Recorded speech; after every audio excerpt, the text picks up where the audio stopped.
Food is at the heart of all human affairs. It shapes our land, our health, and our culture. It's central to our lives. When viewed simply as a commodity, such connections are lost. As consumers, we're often unaware of what's in our food and where it comes from. The marvel of how it's grown and raised is little appreciated. Such a disconnection lessens our ability to make informed choices about what we eat. And such choices have a material effect beyond our plate. The intensive production of food is often presented as the only way to provide enough food to feed a growing population.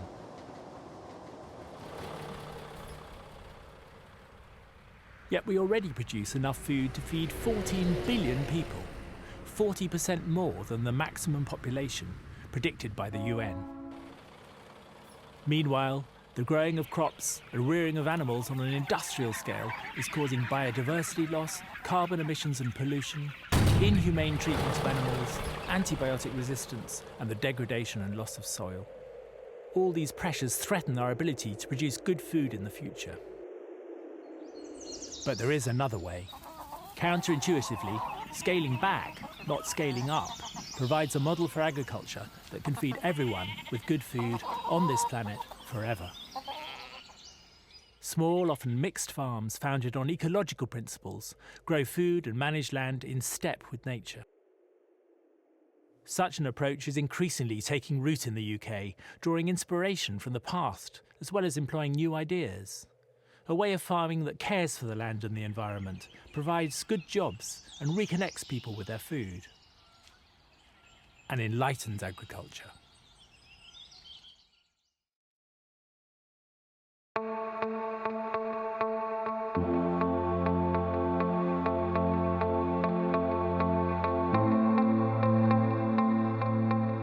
Present-day agriculture is called conventional, which is a sort of peculiar term given that it's very, very new, and agriculture is possibly 30, 40,000 years old, depending on how you define it. So it's a novelty, what we've got now. A better term, a more accurate term, would be neoliberal industrial, because the whole point behind it, which has been around for about 200 years, is to treat agriculture simply as if it were an industry and designed simply to produce loads and loads of stuff. Economically, you regard it as a business like any other, is the expression. Now, I've got absolutely nothing against business. I think, virtually everything we do should be a business of one kind or another. But around 20-something years ago, no, 35 years ago now, the particular economic system known as neoliberalism took over the world, and that says that the whole point of business, in fact the whole point of life, is to make as much money as possible in the shortest possible time in competition with everybody else. So now agriculture is conceived not as a thing that creates good food for everybody, but as a thing which maximizes profit. You soon find that agriculture has got nothing much to do with producing food at all, certainly got nothing to do with looking after the biosphere, certainly got nothing to do with looking after real human beings living in communities, everything to do with making a lot of money in practice for a few people. The Just Growth programme is a mixed funding programme which is supporting enlightened agriculture. Enlightened agriculture is farming that is expressly designed to ensure that everybody in the world is well fed without wrecking the rest of the world. Now, it has three fundamental principles, none of which I thought up. The first is that of agroecology. In other words, you treat all farms as ecosystems and you regard agriculture as a whole as a positive contributor to the biosphere. The second great principle is that of food sovereignty, which says that everybody should have control of their own food supply. And the third great principle is that of economic democracy.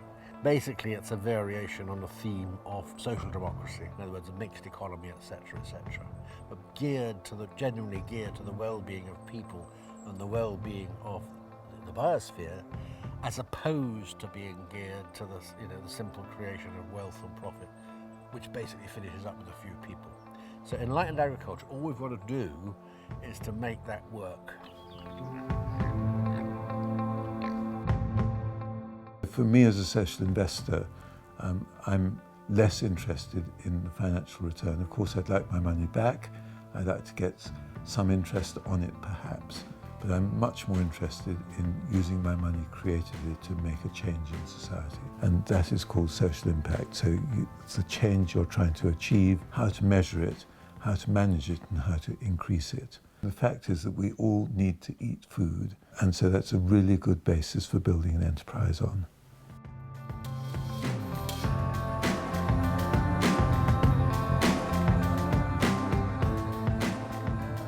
Plotgate's community supported agriculture is essentially a veg box scheme, and so we're trying to create a complete diet from a relatively small area of land and do it in a way that enhances the local ecology, and with this idea that we're going to create a better world for future generations. And by doing it in a low impact local way, that carbon consumption or carbon emissions are kept to a minimum. So it's a farm that grows vegetables and produces food for its members. They feel part of the farm, that they have a connection with the place and the way that their food is grown, and feels ownership and a part of that. So many people are sort of very detached from those sort of basic processes. I see it as the most accessible way of creating a sustainable lifestyle by addressing food. So for me, it's creating a sustainable food culture. The vision at the moment is to get up to 100 boxes in the next couple of years. Yeah, and producing lots of food. Well, I think these guys are doing very, very good work, so I want to support them. That's the first thing. And I would just like to have a regular source of good local food. Well, everything we ate from last time we came was absolutely delicious. I mean, it was, and my mother stayed with us, and she never eats organic, healthy food, and she adored it. We went to the open evening and we invested. We were so enthused by it. We immediately said we would do it. We filled in the form and we invested £1,000 because we thought it was just really worthwhile. Physically, there are definitely easier ways to make your living. Mentally, there are easier ways to make a living, I'm sure. It's quite full on, it's quite exhausting. You do have to be marketer, social media person, accountant and everything. But hopefully as the project grows, there'll be more and more people to take on those roles. But I don't know, it's what I love doing, so it doesn't feel like it's hard. Amy and Dan, who run Plotgate, are one of that new breed of farmers. They learnt their trade by working at another similar community-supported scheme and have now branched out on their own. And this is exactly the sort of progression that we want to see much more of.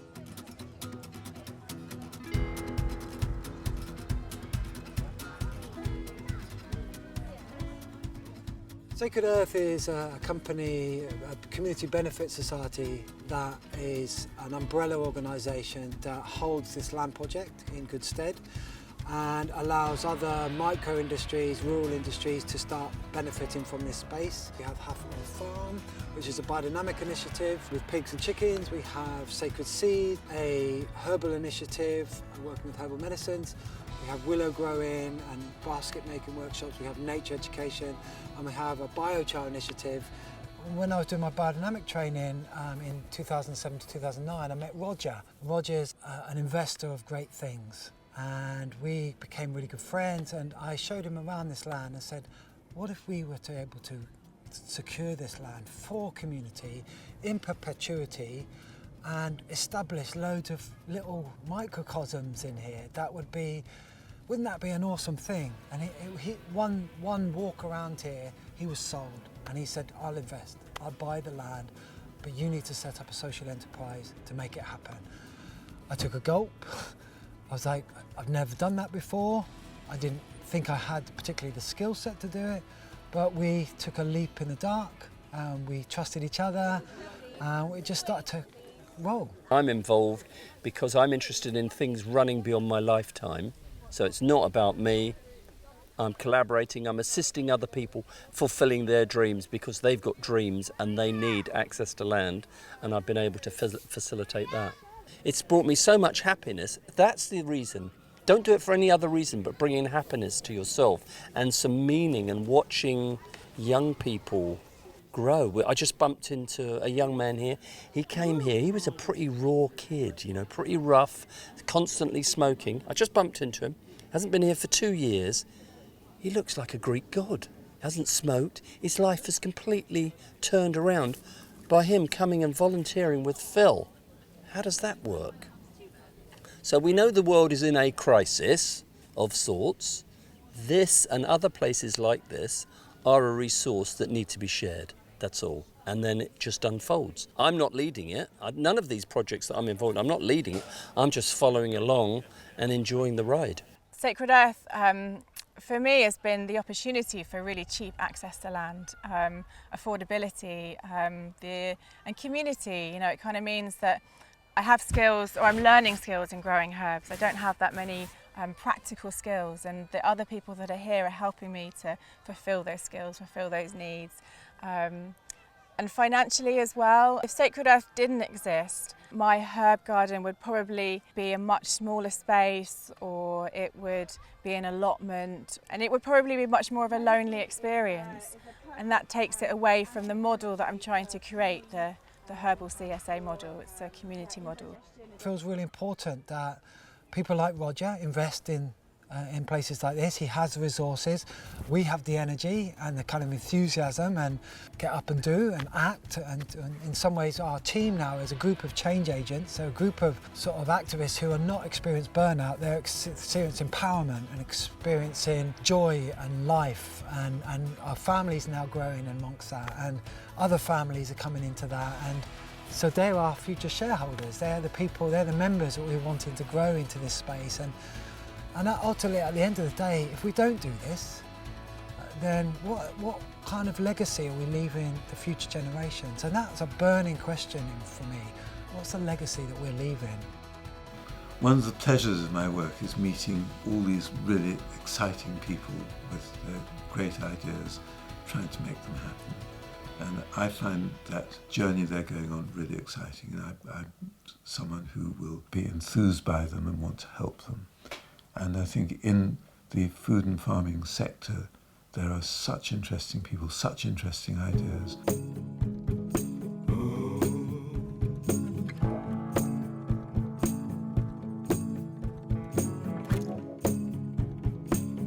Hello, my name is Joe. I'm a member of Hempen, which is a cooperative that is set up to grow, process and sell organic hemp products in the UK. We are currently in one of our fields, which is grown for a crop of essential oil and also the fibre and the herds. So it has many, many uses, this plant. This year has been a great year for sort of learning about the process and learning how we could do it better. But we've also realised that we're leaving a huge amount of potentially very valuable material in the fields because we just don't have the equipment to harvest it in a mechanised fashion. I don't think an enlightened agriculture entrepreneur is any different from any other social entrepreneur. I think they need money for getting started, for equipment and that start-up period.